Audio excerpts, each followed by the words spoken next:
Pronto, pessoal, retornando para a nossa quarta parte, ainda no assunto poderes, tínhamos fechado nesta questão daqui, questão de número 7, falando aqui de poder regulamentar, poder hierárquico, só que eu ainda quero analisar com vocês esta questão de número 8, que também é um tópico que cai bem em provas da área policial, que diz assim, ó, o abuso de poder, que inclui o excesso de poder e o desvio de finalidade, não decorre de conduta omissiva de agente público. Então, vamos por partes. Vamos ler até aqui, ó. Abuso de poder. O que é isso? Primeiro, existe uso de poder e existe o abuso de poder. O uso de poder é o uso normal, é quando o administrador ele usa do seu poder para poder cumprir com o seu dever. Então, o fiscal da vigilância sanitária que interditou o restaurante que de fato estava vendendo alimentos impróprios ao consumo, ele usou do poder. O problema é quando o administrador ele abusa de seu poder. E abuso de poder é gênero. Dentro do gênero abuso de poder, nós temos duas espécies. Quais são as duas espécies? O excesso de poder e o desvio de poder, que também pode ser chamado de desvio de finalidade. Quando é que acontece o excesso de poder? É literalmente quando o administrador ele se excede, ou seja, quando ele pratica um ato sem nem possuir competência para tanto, ou seja, ele nem poderia estar praticando esse ato, ele vai lá e pratica. Exemplo fácil, eu, Ana Cláudia, sou delegada e autorizei a interceptação de comunicações telefônicas. Eu, delegada, poderia ter feito isso? Não, porque interceptação de comunicações telefônicas só pode ser feito por quem? Pelo juiz. Então eu me excedi, eu fui além de onde eu poderia, cometi um excesso de poder, ou seja, pratiquei um ato sem nem possuir competência para tanto. Esse ato, então, é inválido. E quando é que acontece aqui o desvio de poder, que pode ser chamado de desvio de finalidade? É quando o administrador até que tem competência para praticar o ato. Competência ele tem, mas ele pratica um ato para finalidade diversa da prevista em lei, ou seja, ele desvia da finalidade da lei para poder atingir uma outra finalidade. Então, eu sou chefe de João, removi João para uma outra localidade em virtude da necessidade do serviço público. Uso de poder, sem problema nenhum. Agora, eu, chefe de João, removi João para uma outra localidade porque eu não gosto dele, eu queria que ele fosse por raio que o parta. Então, eu, chefe dele, observe, tenho competência para removê-lo, mas eu estou removendo para a finalidade que a lei manda? Não, eu estou fazendo por birra, por vingança. Eu pratiquei um ato para a finalidade diversa da prevista em lei. Isso é chamado de desvio de poder, que pode ser chamado também de desvio de finalidade. Então, até aqui a questão, observe, diz que o abuso de poder inclui o excesso de poder e o desvio de finalidade. Até aqui está perfeito. Aí a questão continua e diz que esse abuso de poder não decorre de condutas omissivas. Não pode ter abuso de poder omissivo ou pode? Pode. Professora, poderia me dar um exemplo? Claro. Imagina que Maria ela pediu uma licença. Ela preenche já todos os requisitos, então a licença tem que ser concedida. E eu sou a autoridade competente para conceder a licença, só que eu nem estou dando a licença. Faz tempo que ela pede e eu não dou a licença porque eu não vou com a cara de Maria. Então veja que eu estou desviando da finalidade da lei para atingir uma outra finalidade. É claro que, como regra, o abuso de poder ele vai ser feito de maneira comissiva, ou seja, praticado por uma ação. Mas o abuso de poder também pode ser praticado de maneiras omissivas. É por isso que essa questão de número 8, quando diz que não pode existir abuso de poder na forma omissiva, é uma questão que se encontra errada. Fechado até aí? Cuidado com esse tópico que sua banca adora perguntar sobre isso. Fechando poderes, vamos agora para um assunto novo, que é o assunto de organização administrativa. Observe, o que nós já vimos? Estado, conceito de administração pública, princípios, poderes e outro tópico também que foi solicitado no seu edital anterior e vai ser solicitado sim nesse próximo edital, é a parte relacionada à organização administrativa, onde a gente estuda quem é que faz parte da administração direta, União, Estados, Distrito Federal, municípios, quem é que faz parte da administração indireta, autarquias, fundações públicas, empresas públicas, sociedade de economia mista. Mas antes até de entrar no aprofundamento dessas pessoas da indireta, eu quero fazer esse tipo de questão aqui com vocês. Ó. Por exemplo, questões no estilo dessa número 1, que diz assim: a centralização consiste na execução de tarefas administrativas pelo próprio Estado, por meio de órgãos internos e integrantes da administração pública direta. Nós já sabemos que nós temos de um lado a administração direta, composta por União, Estados, Distrito Federal e municípios, e do outro lado nós temos a administração indireta, composta por autarquias, fundações públicas, empresas públicas e sociedades de economia mista. Só que quando você pensa na administração, cá entre nós, minha gente, qual é a administração principal? De onde é que parte tudo? A principal é a administração indireta ou direta? Concorda que a administração principal é a administração direta. A administração direta vai ser chamada de administração o quê? Centralizada, porque ela é o centro. Tudo parte aqui dos entes políticos. Se a administração direta é a administração centralizada, isso quer dizer que a administração indireta vai ser chamada de administração descentralizada. Aí olha o que está dizendo essa questão de número 1, Polícia Civil Sergipe. A centralização consiste na execução de tarefas pelo próprio Estado por meio de órgãos internos e integrantes da administração pública direta. Em outras palavras, ele está dizendo, quando aquela atividade vier a ser exercida pela administração pública direta, está acontecendo nesse momento uma centralização. E aí, pessoal, certo ou errado? Certinho. Era só para você saber que a administração direta pode vir a ser chamada de administração centralizada. Então, questão de número 1, gabarito correto. Vamos aqui à questão de número 2, dentro ainda dessa lógica inicial. Ela vem e diz assim, ó, na administração pública, desconcentrar significa atribuir competências a órgãos de uma mesma entidade administrativa. Lembra que entidade é sinônimo de pessoa. Essa questão, ela queria essa diferença básica daqui, ó. Fenômeno da desconcentração e o fenômeno da descentralização. Então, temos o conceito de desconcentração e o conceito de descentralização. Qual vai ser a diferença? Na desconcentração, eu tenho uma única pessoa que reparte internamente as suas competências aqui, ó, entre diversos órgãos. Vejam que é um fenômeno interno, tudo está acontecendo dentro da mesma pessoa. Então, observe, na desconcentração eu tenho uma única pessoa que reparte internamente as suas funções entre diversos órgãos, que vai ser diferente do fenômeno da descentralização. Porque aqui na descentralização eu tenho uma pessoa que passa uma atividade aqui, ó, para outra pessoa.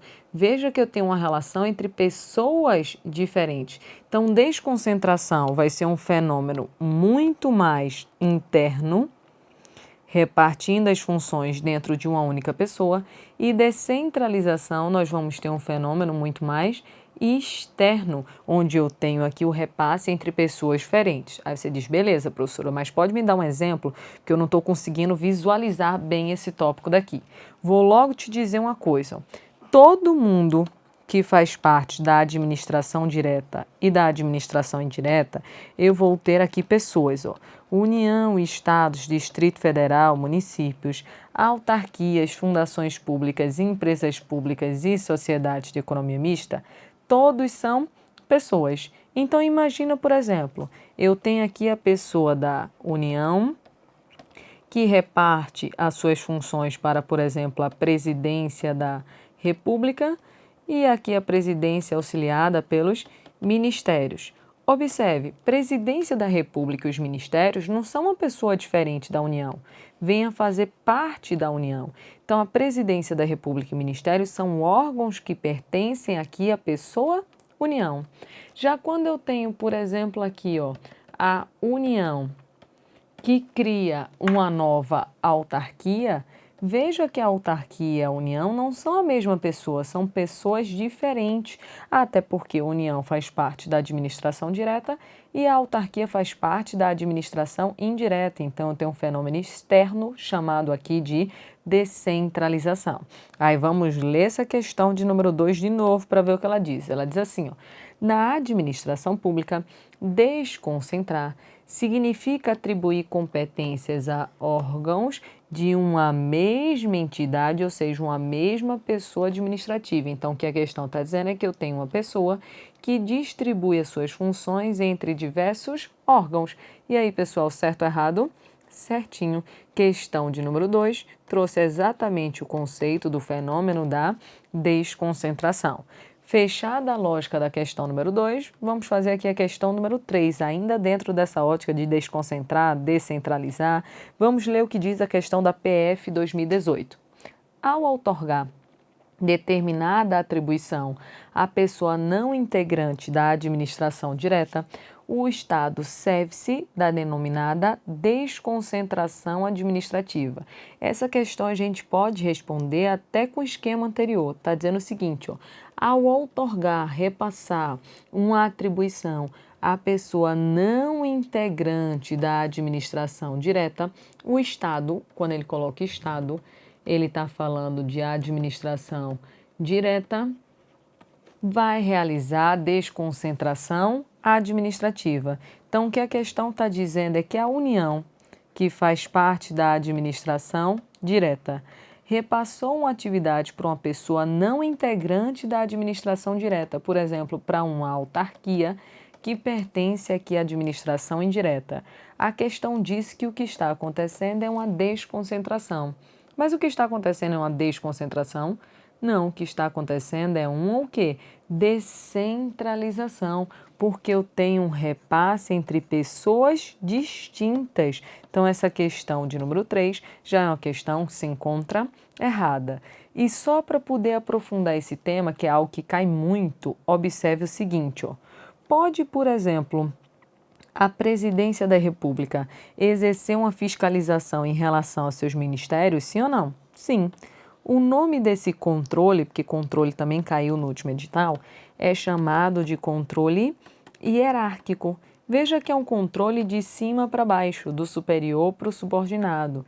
Esse controle hierárquico existe aqui na desconcentração, onde eu tenho, por exemplo, um órgão de mais alta hierarquia fiscalizando um órgão de mais baixa hierarquia. Agora, olha a questão. A União pode exercer uma fiscalização em relação à autarquia, sim ou não? Sim. Agora, olha o ponto. Existe hierarquia entre a União e a autarquia? Não, porque lembra, hierarquia é um fenômeno interno e não externo. Logo, não existe hierarquia da União em relação à autarquia, porque eu estou falando de pessoas diferentes. Quando eu tenho o fenômeno da descentralização, nós vamos falar que aqui existe uma vinculação, ou seja, essa autarquia está vinculada, está ligada à União, mas não está hierarquizada.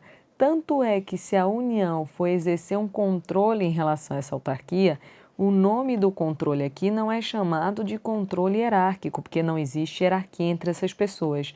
É chamado de controle finalístico, que pode ser chamado ainda de tutela, pode ser chamado ainda de supervisão ministerial. Então, um resumo aqui, porque isso pode aparecer como uma questão de controle. Na desconcentração, quando eu tenho uma única pessoa que reparte internamente as suas funções entre diversos órgãos, pode ser que um órgão de mais alta hierarquia, por exemplo, a Presidência da República, fiscalize em órgãos de mais baixa hierarquia, como, por exemplo, os seus ministérios. Veja que essa fiscalização é interna, acontecendo dentro da mesma pessoa. E existe hierarquia, o nome desse controle é chamado de controle hierárquico. Agora, quando eu tenho uma pessoa fiscalizando ações de outra pessoa, não existe hierarquia entre pessoas diferentes, mas vai existir uma ligação. Essa ligação ela vai ser chamada de quê? De vinculação. As pessoas estão vinculadas. Então, por exemplo, quando a União fiscaliza o INSS, que é uma autarquia, o nome desse controle não pode ser chamado de controle hierárquico, porque não existe hierarquia entre essas pessoas diferentes. Vai ser chamado de controle finalístico, também chamado de tutela, também chamado de supervisão ministerial. Fechado? Então, voltei para cá, já fizemos a questão 2, já fizemos a questão de número 3, vamos então para a questão de número 4, que agora ela vai entrar de fato nas pessoas da indireta. Ela diz assim, ó, as autarquias, lembra que a autarquia é uma pessoa que pertence aqui à administração indireta, ela vem e diz assim, as autarquias são pessoas jurídicas com capacidade de autodeterminação, patrimônio e receitas próprias criadas por lei para o desempenho de atividades típicas de Estado submetidas ao controle hierárquico da administração pública direta. Essa questão tem muita coisa, então vamos ler devagarzinho. Primeiro, a autarquia é uma pessoa, sim ou não? Tem personalidade, tem direitos e tem deveres. Então lembra, as pessoas têm personalidade. O que é ter personalidade? É poder ser titular de direitos e obrigações. Os órgãos não têm personalidade, mas as pessoas sim.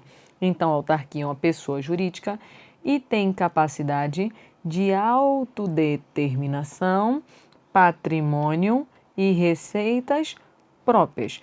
Então, olha, as autarquias, elas têm capacidade de autodeterminação, patrimônio e receita própria. Isso decorre do seguinte, ó, a autarquia sendo uma pessoa, ela vai ter algumas autonomias. Ela tem autonomia gerencial, autonomia orçamentária, autonomia patrimonial. O que seria essa autonomia gerencial? É a autonomia administrativa. Numa linguagem bem simples, é poder arrumar a sua própria casa. Então, a autarquia ela pode se organizar, ela pode se administrar, tem seu próprio orçamento, tem seu próprio patrimônio. Tanto é que se uma autarquia, porventura, causa um dano a alguém, é ela que vai ter que arcar com a indenização para poder ressarcir a pessoa do dano causado. Então, até aqui, ó, tá tudo tranquilo. Até aqui tá tudo certo. Aí a questão continua e diz que a autarquia ela é criada por lei. Essa parte daqui a gente já viu. Criada por lei, decorre do artigo 37, inciso 19 da Constituição. Realmente a autarquia é criada por uma lei, a Constituição não fala isso, mas já vamos completar.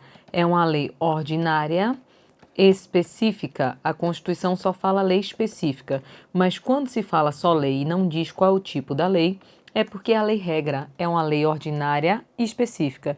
Isso quer dizer que a autarquia nasce diretamente com a lei, ou seja, para adquirir a sua personalidade, ela não precisa ser registrada, porque veja a diferença. Quando eu tenho uma pessoa jurídica do setor privado, por exemplo, eu vou ter aqui o Adelante Cursos. O Adelante, pessoa jurídica de direito privado, para existir teve que ser registrado em um cartório, em uma junta comercial. Beleza. Só que a autarquia, pessoa de direito público, ela não precisa ser registrada para nascer. Ela nasce, é criada diretamente por essa lei ordinária específica, ou seja, o registro é prescindível, ela não precisa desse registro para poder adquirir a personalidade. Então, até aqui na questão, tudo certo. E a autarquia vai ser criada para desempenhar uma atividade típica de Estado. Qual é a atividade típica de Estado? É a prestação de serviços públicos. Porque observa comigo o seguinte, ó, a administração ela vai poder desempenhar dois tipos de atividade. Quais são as atividades que a administração pode desempenhar?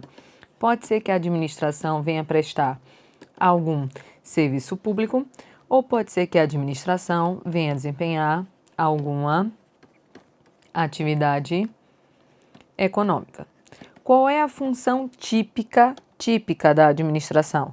A função típica da administração é a prestação de serviços públicos. Então, quando falar na administração, a primeira coisa que você pensa é na prestação de serviços públicos.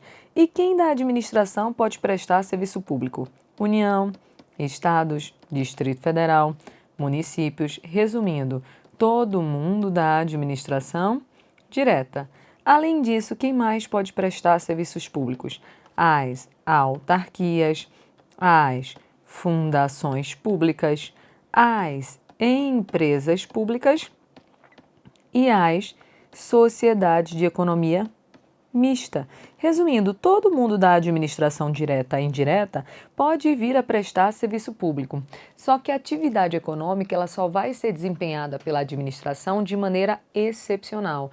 Então, diz o artigo 173 da Constituição que o desempenho de atividade econômica pela administração só vai ser feito quando a administração ela for desempenhar aquela atividade por um relevante interesse social ou para garantir a segurança nacional. E outra, não é qualquer pessoa da administração que vai poder desempenhar essa atividade econômica. Quem é que pode desempenhar? Só duas pessoas. Quem são elas? Somente as empresas públicas e as sociedades de economia mista, que são as chamadas empresas estatais. Então, o desempenho de atividade econômica só pode ser feito aqui, pelas empresas públicas e pelas sociedades de economia mista. Agora, serviço público, observe, a autarquia, ela vai prestar serviço público, mas ela não pode desempenhar atividade econômica. Por quê? Porque a autarquia, ela somente vai desempenhar atividades típicas de Estado, ou seja, prestação de serviço público. Jamais mesmo, uma autarquia ela vai ser criada para desempenhar atividade econômica. Porque quando a administração for desempenhar atividade econômica, vai fazer o quê? Ou uma empresa pública ou uma sociedade de economia mista. Então, a questão até aí está tudo perfeito. Vamos continuar a leitura. Aí diz que essa autarquia ela é submetida a um controle da administração direta. Só lendo essa parte daqui. A autarquia sofre controle da administração direta, por exemplo, a União, por meio de uma lei, criou uma autarquia. Já que a União criou essa autarquia, a União pode exercer um controle em relação à autarquia, sim ou não? Sim. Só que olha o que a questão está dizendo, que esse controle é um controle hierárquico. Opa, é um controle hierárquico? Não, porque não existe hierarquia entre a autarquia e a pessoa que a criou. O que existe aqui é uma vinculação. Então, esse controle que no meu exemplo aqui a União exerce em relação à autarquia é chamado de controle não hierárquico, é chamado de controle finalístico, porque lembra, não existe hierarquia entre pessoas diferentes. Outra observação, eu dei o exemplo com a União, mas é claro que essa autarquia pode ter sido criada por um estado, por um município, pelo Distrito Federal, só estou dando um exemplo como a União. Então, se por exemplo eu tenho um município que fez uma lei e criou uma autarquia, essa autarquia é uma autarquia municipal. O município pode exercer um controle em relação a essa autarquia? Pode, mas esse controle é um controle hierárquico? Não, porque não existe hierarquia entre pessoas diferentes. É um controle finalístico, também chamado de tutela, também chamado de supervisão ministerial. Então, pela parte final, essa questão aqui de número 4, quando falou em hierarquia, ela ficou uma questão errada. Fechada a questão de número 4, vamos seguindo aqui para a questão de número 5, que diz assim, aqui a criação de fundações públicas de direito público ocorre por meio de lei, não sendo necessária a inscrição de seus atos constitutivos em registro civil de pessoas jurídicas. Em relação à fundação, nós temos que falar uma coisa importante. Deixa eu até pegar uma página em branco para a gente ter espaço para poder esquematizar esse tema. Lembra que eu disse que é muito importante esse artigo daqui, artigo 37, inciso 19 da Constituição. Eu vou só escrever o que ele diz, tá certo? Depois eu vou aprofundando. Ele diz assim, ó, uma lei específica. O que essa lei específica faz? Ela cria as autarquias e essa lei específica, ela autoriza a instituição de quem? Das empresas públicas, das sociedades de economia mista e das fundações. Cabendam a lei complementar neste último caso, português neste último caso seria o caso desta fundação, cabendam a lei complementar neste último caso, definir as suas áreas de atuação. Eu não falei nada, só estou escrevendo. Se você acompanha a leitura aqui do artigo 37, inciso 19, percebeu que eu só fiz ler esse dispositivo com vocês. Vamos lá devagarzinho para poder complementar e chegar onde eu quero. A autarquia, já sabemos, é uma pessoa que adota o regime de direito privado ou um regime de direito público. Já sabemos que é uma pessoa de direito público. E a pessoa de direito público é criada diretamente por essa lei daqui. Já falamos que quando a Constituição fala só lei e não explica que tipo de lei é porque a lei-regra é uma lei ordinária. Então, a lei ordinária específica cria a autarquia. Então, a autarquia vai ser criada diretamente por lei. Isso quer dizer o seguinte: para a autarquia adquirir a sua personalidade, precisa ser registrada no cartório, na junta comercial? Já vimos que não, porque basta a lei para a autarquia existir. Agora, olha a diferença.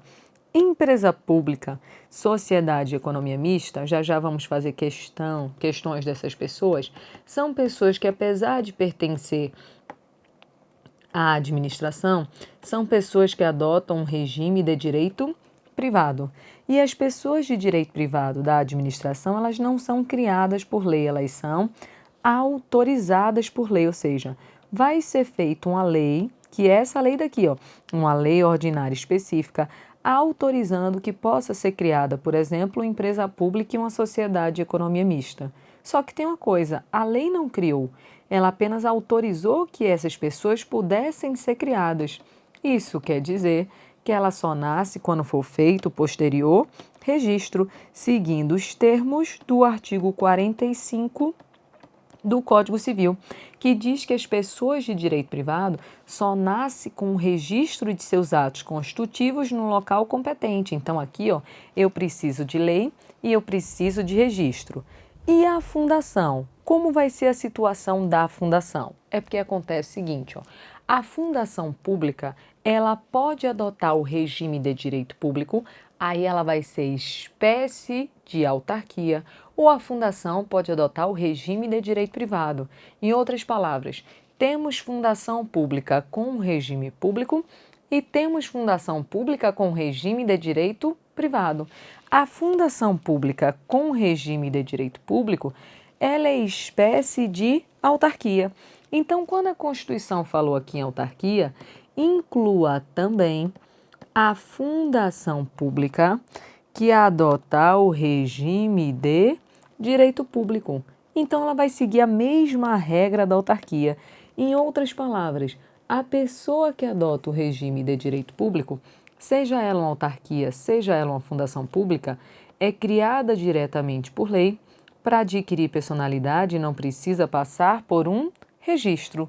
Aí, olha o que diz aqui a questão. Diz: a criação de uma fundação pública de direito público ocorre por meio de lei. Até aqui, certo ou errado? Certo. Não sendo necessário a inscrição de seus atos constitutivos no registro das pessoas jurídicas. Então, está dizendo que essa fundação, para existir, sendo uma fundação de direito público, disse que ela nasce com a lei e não precisa passar por um registro. E aí, certo ou errado? Certinho, porque a fundação pública com regime de direito público, observe, ela segue exatamente a mesma regra instituída para as autarquias. Então, esta questão aqui de número 5, já sabemos que o gabarito dela é correto, só que tem uma coisa, eu tenho que falar o restante da explicação do artigo 37, inciso 19. Só que agora não dá mais tempo, então a gente deixa essa explicação para depois.